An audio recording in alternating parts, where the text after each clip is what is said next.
Beekeeping. Beekeeping is quickly becoming one of the most important agricultural industries in Canada.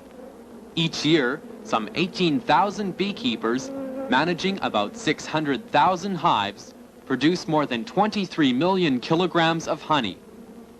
Of this total, about 1/4 of the annual crop is exported to the United States, Europe, and other countries. The honeybee has become an essential part of the modern agricultural ecosystem. The Canadian farmer is becoming more dependent each year on the honeybee for the pollination of fruit crops such as apples, cherries, and pears.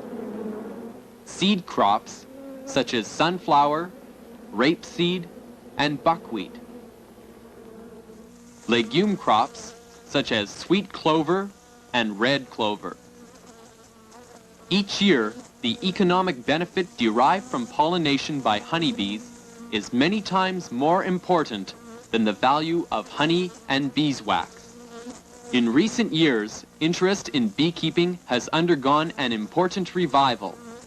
There is an increasing number of commercial beekeepers who manage up to several thousand hives of bees. These hives are spread over vast areas of farmland. Besides these commercial beekeepers, there is also an increasing number of hobby beekeepers of all ages, including children, who keep a few hives of bees near their homes for pleasure and for gaining knowledge about this fascinating insect.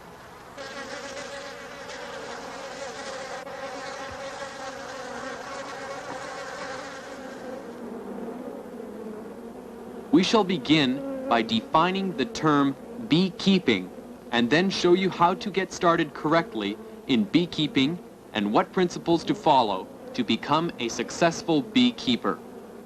The instructor who is conducting this beekeeping class in the field is defining the term beekeeping. Briefly, beekeeping is the ability to manage honeybee colonies in such a way as to obtain large or maximum populations of bees to coincide with the time when major nectar-producing plants are blooming in a given area. Many steps must be taken by the beekeeper to obtain these high bee populations.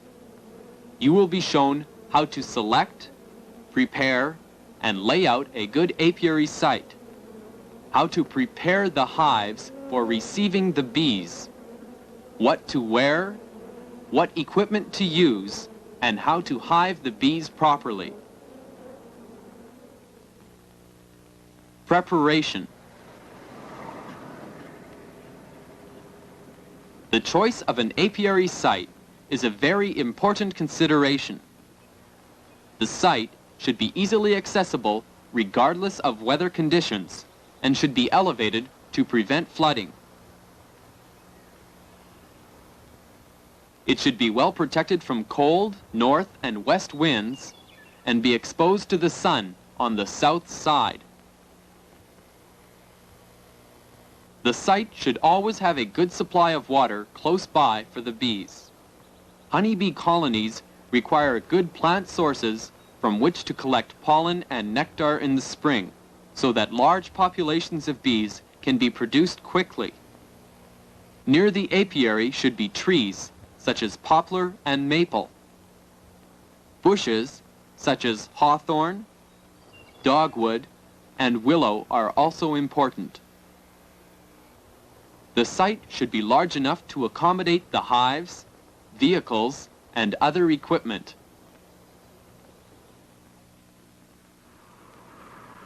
Here is the type of apiary that should be avoided. It is not easily accessible, and therefore beekeeping equipment would have to be carried into the site. Notice that little spring forage is available in the immediate area for the bees to feed upon. It is a very cold and windy place and gives little protection for the bees.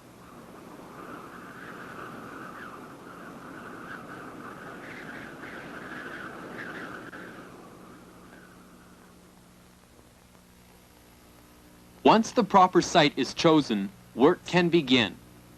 The site should be prepared by cutting down low shrubs and high grass to make working conditions easier and to allow the bees to enter their hives without any obstruction.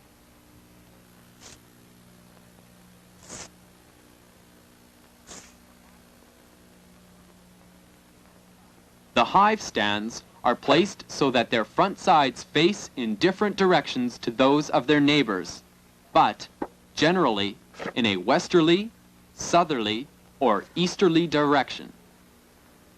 When the hives are placed on the stands, arranged in this manner, it helps the bees locate their own homes. The bottom boards are then placed on the hive stands in preparation for supporting the brood chambers. The covers should also be placed close to the stands for easy assembly of the hives.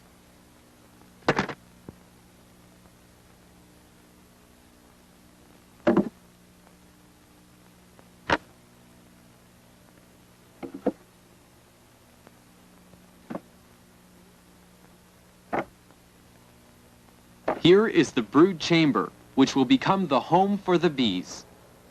In this box, the young bees will be reared. Inside the brood chamber, first, comes the feeder, which is used to hold sugar syrup should the bees require feeding at a later date. Second, a full frame of honey, which is used as an energy food until nectar is available.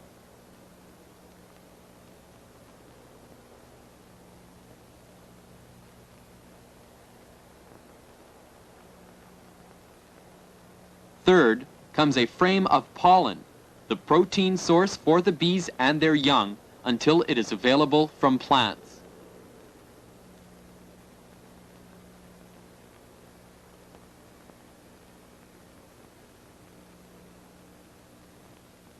In the center, there are two empty frames in which the queen bee can lay her eggs.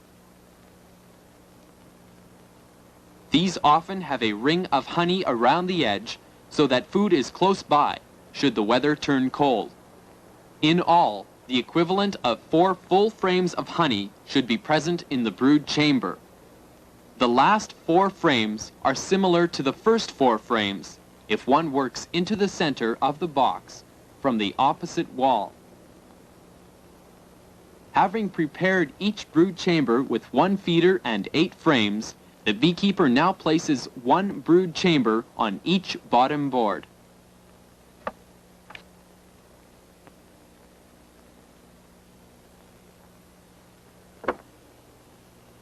A cover is then placed on each brood chamber.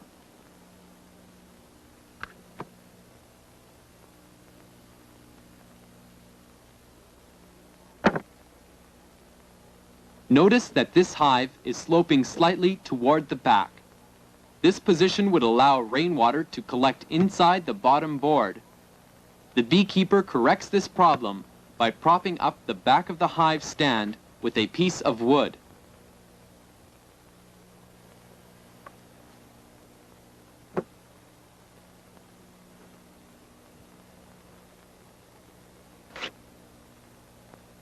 This is what the brood chamber with the feeder and the 8 frames looks like from underneath. When the brood chamber is in its normal position, the bees can enter the hives through the wide opening provided by the bottom board. When setting out the hives in an apiary, a beekeeper can choose from a number of designs, such as a snake,